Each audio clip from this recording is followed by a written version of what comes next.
I was thinking, I've been doing a lot of eating alone lately, well I say lately, for the last 15 years or so, and no one ever does talk about how social prison is, do they? But now I have my own YouTube channel and have been spending a lot of time in a windowless room, I find that sauntering down to the local public eating establishments is all too time consuming, especially seeing as I live in a place where a 40-minute waiting time is pretty reasonable. And why wouldn't you have WWE playing on the 4 widescreen TVs, with blown out amps turned up to a mind-deafening 11? But I've never really enjoyed restaurants, and that and my cavalier attitude to the risk of eating the year-old cheese fused to the underside of sandwich toasters might make me sound like some sort of culinary philistine. But I'm not. Let me assure you that I do actually quite like food. I'm just in the contrarian position of being able to eat anything and valuing the flimsy zipper of my duct tape and bin bag purse more than the delights of overpriced flam that's been standing under a heat lamp for longer than a sunbed addict who's in between blood orange and on fire. I guess that's what it all boils down to. I think restaurants are overpriced, and unless they're cooking me a curry for 10 quid or strips of monkey meat and tin salad between pita bread at 3 o'clock on a Friday morning, I think they're pretty overpriced. But that's not why I think they are, and I'm going to use some subjective language here, really shit. There are lots of things that are overpriced but nice to do, like receiving a massage from a beautiful woman with the hands of King Kong, or a car wash where instead of sticking my VW Puppy Yaga-Leggin into an angry Brillo pad, Abu, Muhammad, Ali, Muhammad and Muhammad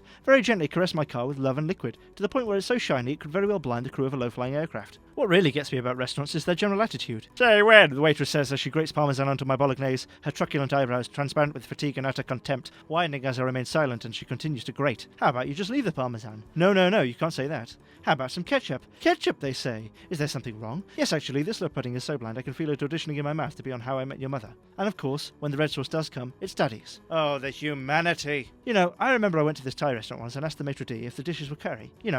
Is it curry? Because it says curry and rice, but is it actually curry? Yes, of course it is, she said, fully aware of what I was asking. And when it came, it was an upturned bowl of rice with a dribble of curry sauce on it. I could have made this for 20% of the price, I thought, before I was visited by the ghost of Christmas deficit. And asking for a glass of water feels like going to a charity shop with a coupon that allows for one free box of all the good stuff and a rifle through all the summer ponchos and Vanilla Rice CDs after dipping my hands in honey and stroking a particularly long-haired cat. Not buying alcohol, or at least some decompressed off-the-wagon virgin porn star martini passion cock fruit cocktail for 4 quid a mouthful, feels like some sort of crime. I can almost feel the waitstaff complaining to themselves about me taking a table away from some lush who has nothing better to do than drink 2 bottles of $200 Merlot with his 4 sautéed potatoes. I know in America there's a will smile and not spit in your food if you tip us 10, 11, 15%, 15%, I'm English, don't you know, type of dealie. But in the fairy kingdom ruled over by an elite they're so inbred they could all be their own cousins. Oh wait, that could almost describe any country. Well, in Britain, the deal is we'll spit in your food and you won't say anything when we add 20% gratuity to your bill and still leave a space for the tip. There's nothing worse than a customer with bad manners. Once I was in a Café Rouge at 11 in the morning and couldn't get the waitress's attention so I could pay the bill so I could leave the restaurant so I could live the rest of my bloody life. So I whistled to her and so the head waiter, and yes they have a head waiter in a place that has yet to master the art of salad,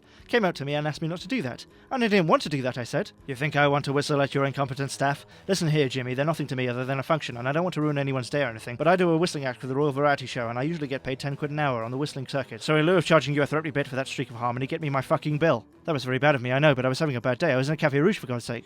I've not always had bad times in restaurants, though. Once I went to a corporate dinner with a bunch of blithering bedsores in New York, and was so charmed by the waiter I actually told him right at the end, before leaving, that I thought he was the best waiter I'd ever had. And he really was the best waiter I'd ever had, because he did such a fine job in pretending that he didn't hate me, himself, or everyone he worked with. Only now do I realise he may not have actually liked being a waiter, and I may have been the tipping point in turning the next Laurence Olivier away from acting and into a life of penguin impersonating servitude forever. Just a thought. You know, I saw Laurence Olivier once, and even though he was very old, he had an incredible air about him, and I like hair.